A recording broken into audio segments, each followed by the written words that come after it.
Alright guys, welcome back to the channel, and today we're going to be doing brake pads on a Chrysler 300. It's going to be pretty simple. I'm going to show you the tools you're going to need, and we're going to get it done straight to the point. You know how I do things. If you're a new subscriber, you don't, but we get straight to the point here on this channel. So that's enough talking. Let's get to it. I always tell you guys to put something under the tire. I know this doesn't look like much, but they're on both sides of the car. So you'll put something under the tire, then you jack it up, just to let you guys know that, just to show you guys that. So we're done showing that. I'm gonna show you what tools you're gonna need to do the job. All right guys, you're gonna use a 22mm to get the sockets off the tires, the lug nuts. After that, we're gonna get to the actual pad and rotor deal and get that stuff, and I'm gonna let you know what you need for that as well. But you can also use hand tools for this part of the job, as long as the tire and the car is on the ground. You don't need an impact gun. I just have it because it's quicker. So you can do this with hand tools.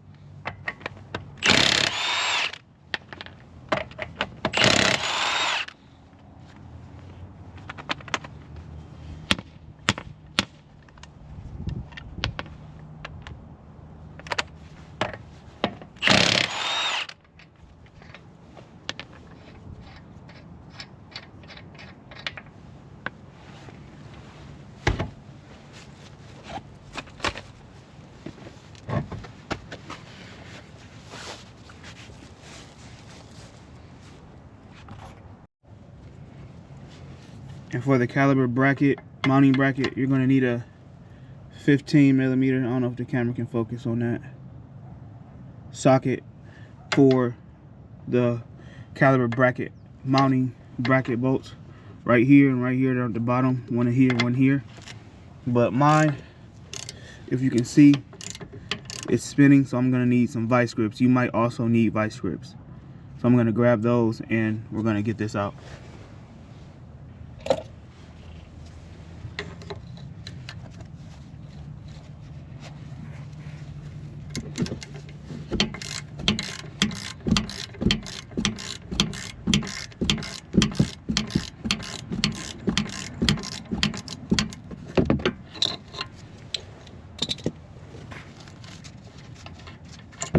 So we got that out. We're gonna do the same thing on the bottom half. I'm not gonna film that part just because it's redundant, but I'm gonna unbolt that and then we're gonna move to the brackets in the back. As you guys can see, we got it off. These pads are on there pretty hard. I'm gonna use something to get these loose, and then we're gonna take off the actual mounting bracket, and then we're gonna move to the rotor. So I just want to show you guys it's off, sitting up out the way. So we're gonna get these out and then I'll come back to you once we're working on this. I don't know how well you guys can see, but this is gonna be an 18mm for the mounting bracket bolts. I'm gonna use my impact gun to get in here, so I might not be able to film it as good as I want to. So I'm gonna set it up as best I can to film that, and then we're going to get these out as well, and then we're going to move on to the actual rotor. All right guys, I got the impact on there, so we're going to see if we can knock it loose. There we go.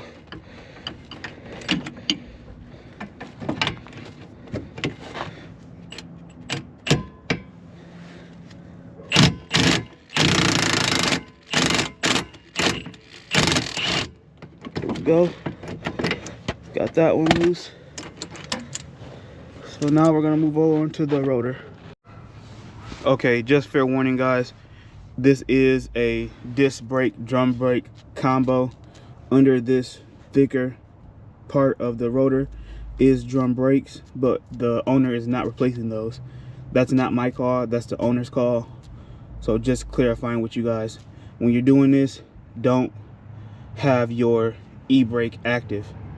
Just put it in park and go from there. Do not put your e-brake up because it'll make this 10 times harder. Oh yeah, and you're gonna need a rubber mallet. Help you knock this loose, so you can just grab a hold of it and pull it off. Let me get some more wax. As you guys can see, that's what it looks like on the inside, and these could do for a replacement, but I'm not gonna push the subject with the owner. I'm just gonna replace what they can right now and get the job done. So now we're gonna just go on and reverse that process. I'll show you guys that here in a second. All right guys, I just wanted to show you this.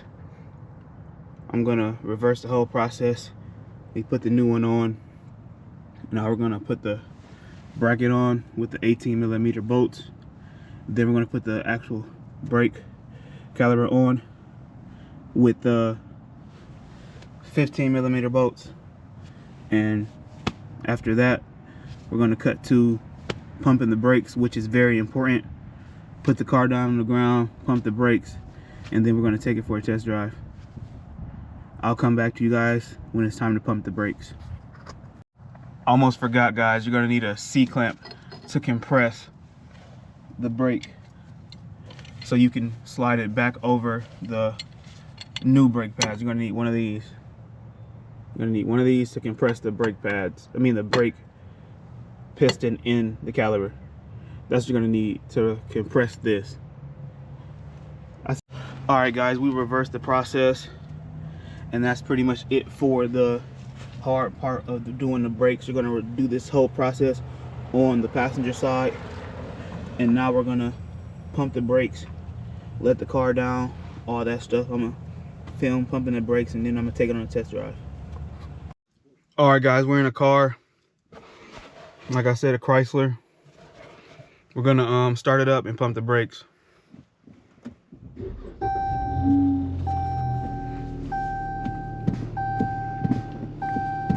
Excuse my nose running, it's kind of cold outside.